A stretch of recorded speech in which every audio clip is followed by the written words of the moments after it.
Friends, कैसे हो आप सभी। स्वागत है आप सबका मेरे यूट्यूब चैनल में।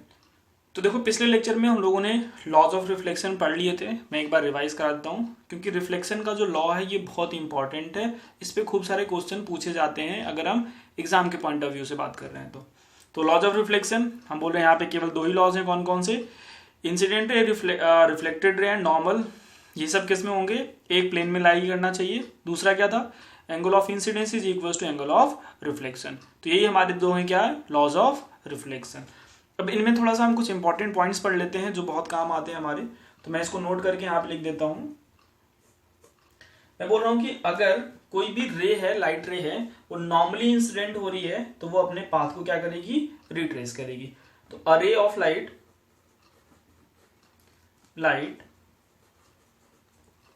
striking the surface normally क्या करेगी? वो रिट्रेस करेगी, रिट्रेसेस इट्स पाथ। इसका मतलब अगर मान लो मैं बोल रहा हूं ये सरफेस है, इस पे कोई लाइट रे जो है नॉर्मली इंसिडेंट हो रही है। तो नॉर्मल हमको याद है ना, हम बोले थे कि सरफेस के परपेंडिकुलर एक लाइन ड्रॉ करते हैं जो पॉइंट ऑफ इंसिडेंस पे होती है। तो अगर लाइट नॉर्मली इंसिडेंट हो रही है तो क्या करेगी? अपने पाथ को रिट्रेस करेगी। ऐसा क्यों कर रही है? तो लॉज ऑफ रिफ्लेक्शन ही हमको ये समझाता है कि जब हम बोले आई इज इक्वल टू क्या? आर, यानी angle of incidence is equal to angle of reflection. इसका मतलब यहाँ पे एंगल ऑफ इंसिडेंस कितना हो गया? 0। तो एंगल ऑफ रिफ्लेक्शन भी कितना होगा? 0। इसका मतलब अगर आई इक्वल टू 0 तो आर भी इक्वल टू 0। तो लाइट क्या है? वापस उसी मीडियम में मूव कर जाएगी नॉर्मली। ठीक है, तो पॉइंट ये याद रखेंगे। अब बात करते हैं हम टाइप्स ऑफ रिफ्लेक्शन की। Types of reflection. तो रिफ्लेक्शन को हम दो पार्ट में क्लासिफाई करते हैं। एक हम बोलते हैं क्या? Regular reflection.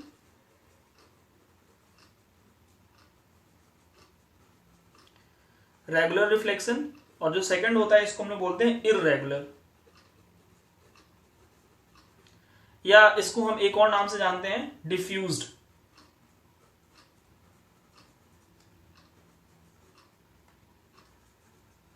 ठीक है, तो टाइप्स ऑफ रिफ्लेक्शन को हमने दो पार्ट में क्लासिफाई किया, रेगुलर रिफ्लेक्शन और इररेगुलर या डिफ्यूज्ड रिफ्लेक्शन। तो देखो, रेगुलर रिफ्लेक्शन क्या होता है कि अगर लाइट रे पैरेलली इंसिडेंट हो रही है किसी भी सरफेस पे और रिफ्लेक्शन के बाद भी अगर वो पैरेलल बनी रह रही हैं, तो ऐसे रिफ्लेक्शन को हम लोग बोलते हैं क्या?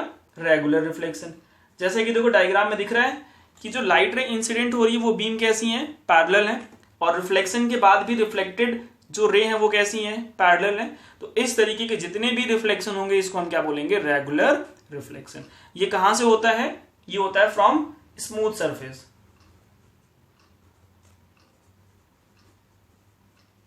अगर सरफेस स्मूथ है, प्लेन है, तो रेगुलर रिफ्लेक्शन वाला फिनोमिनन वो जनरेट करेगा, शो करेगा।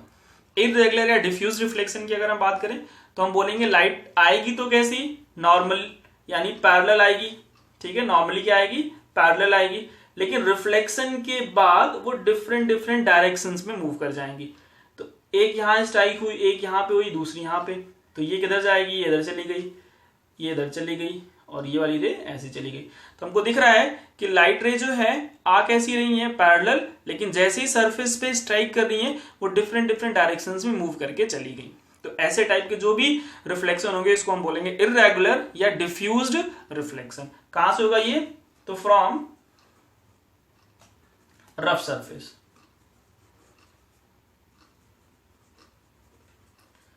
तो रफ सरफेस से जो भी रिफ्लेक्शन होगा वो कैसा होगा? डिफ्यूज्ड या इररेगुलर। प्लेन स्मूथ सरफेस से जो भी रिफ्लेक्शन होगा वो कैसा होगा? Regular reflection. तो हमारे दिमाग में एक क्वेश्चन आ रहा होगा कि ये जो लॉज ऑफ रिफ्लेक्शन है ये रेगुलर रिफ्लेक्शन में वैलिडेट हो रहे हैं या इररेगुलर रिफ्लेक्शन में वैलिडेट हो रहे हैं। तो याद रखेंगे जो हमारे लॉज हैं वो दोनों ही रिफ्लेक्शन में वैलिडेट होंगे, चाहे रिफ्लेक्शन हमारा रेगुलर हो या इररेगुलर हो। ठीक है, तो इसको मैं नोट करके लिख देता हूं, यहां पे नोट में मैं लिख देता हूं, आप याद रखेंगे इसको। लॉज ऑफ रिफ्लेक्शन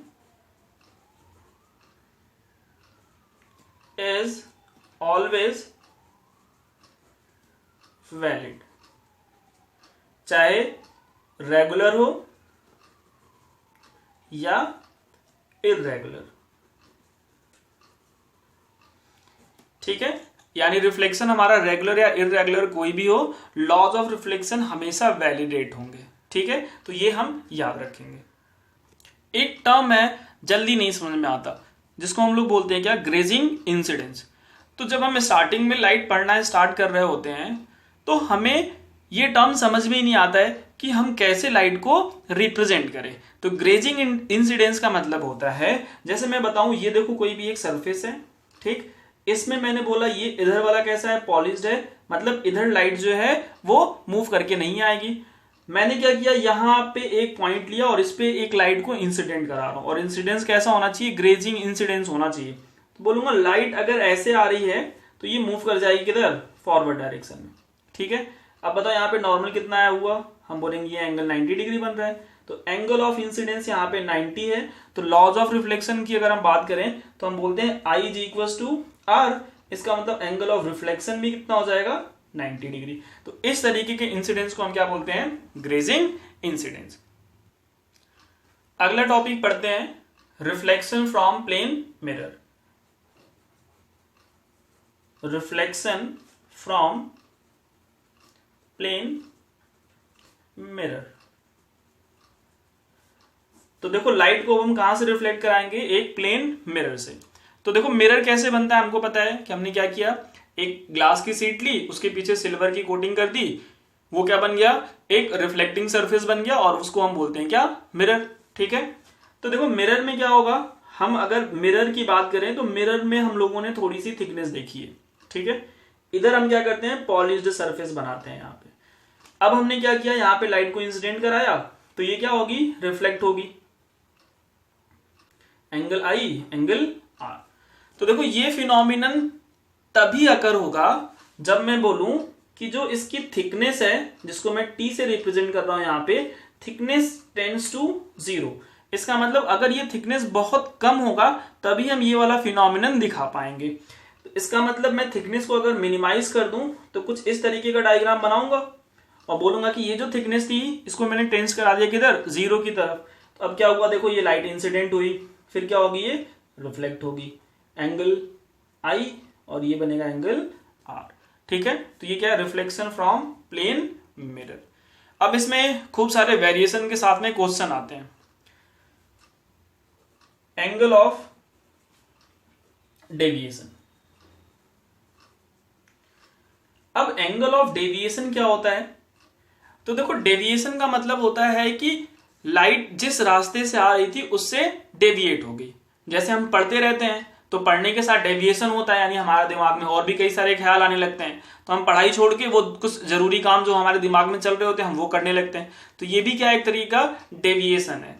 तो अगर मैं डेविएशन की बात कर रहा हूं तो देखो यही हम लोगों ने डायग्राम बनाया था ना, कि लाइट इस डायरेक्शन से आ रही थी, यहां पे पॉइंट ऑफ इंसिडेंस है, यहां से लाइट क्या होगी, बेंड हो गई, चली गई इधर की तरफ।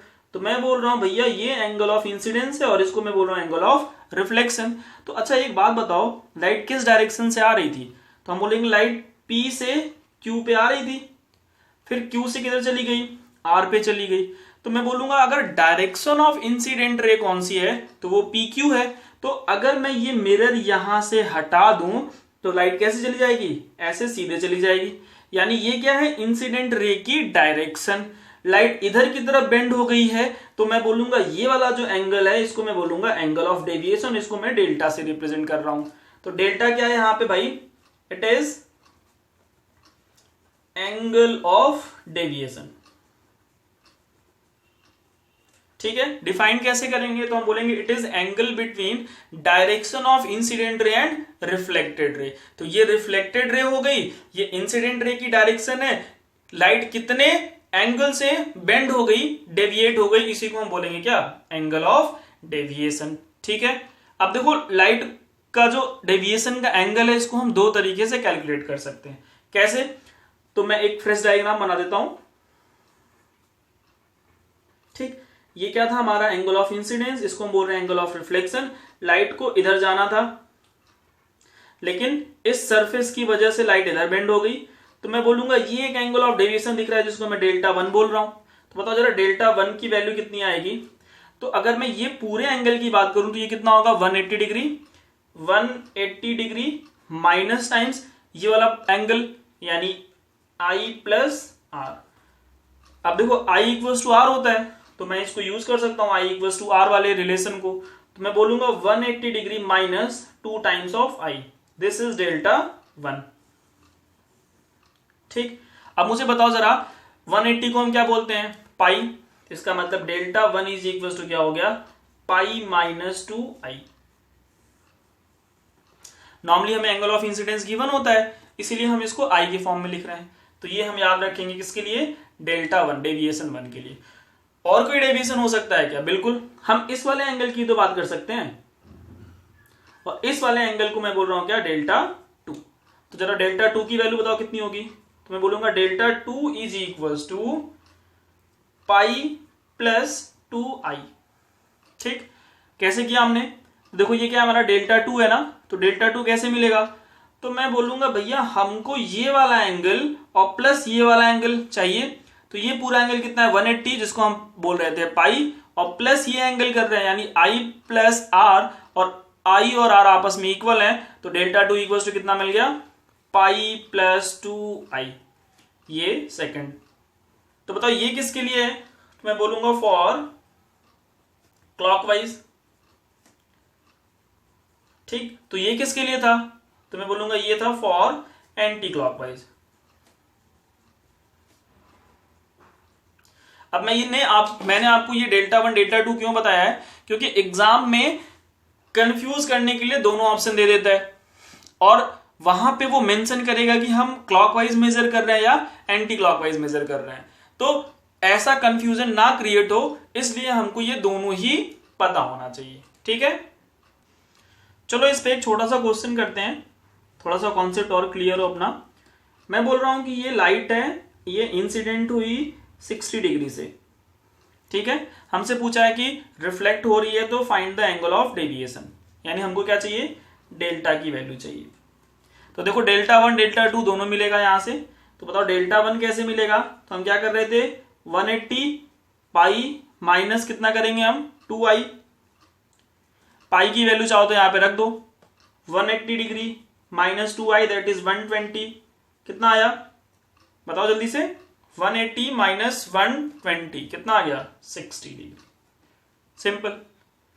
डेल्टा 2 बताओ कितना आएगा, वो आएगा 180 डिग्री प्लस 2i कितना हो जाएगा 180 प्लस 120 कितना आ गया 0 0 1 2 और 3 कितना आ गया 300 डिग्री। तो ये क्या है हमारा एंगल ऑफ डेविएशन। ये किसके लिए था फॉर एंटी क्लॉकवाइज और ये किसके लिए है क्लॉकवाइज। तो सिंपल सा क्वेश्चन था, लाइट मतलब ऐसे गई होगी कहीं इधर तो ऐसे जाना था उसको। तो ये क्या बना हमारा डेल्टा 1 और ये वाला एंगल बना हमारा डेल्टा 2। तो यही क्या है हमारा एंगल ऑफ डेविएशन। तो ये एंटी क्लॉकवाइज मेजर के लिए और ये क्लॉकवाइज मेजर के लिए। तो ठीक है, इतना रहने देते हैं इस लेक्चर में, बाकी अगले लेक्चर में हम प्रॉब्लम्स करेंगे। ठीक है, वो भी बहुत जरूरी है क्योंकि बिना प्रॉब्लम्स के हमारे कॉन्सेप्ट अच्छे से क्लियर नहीं होंगे।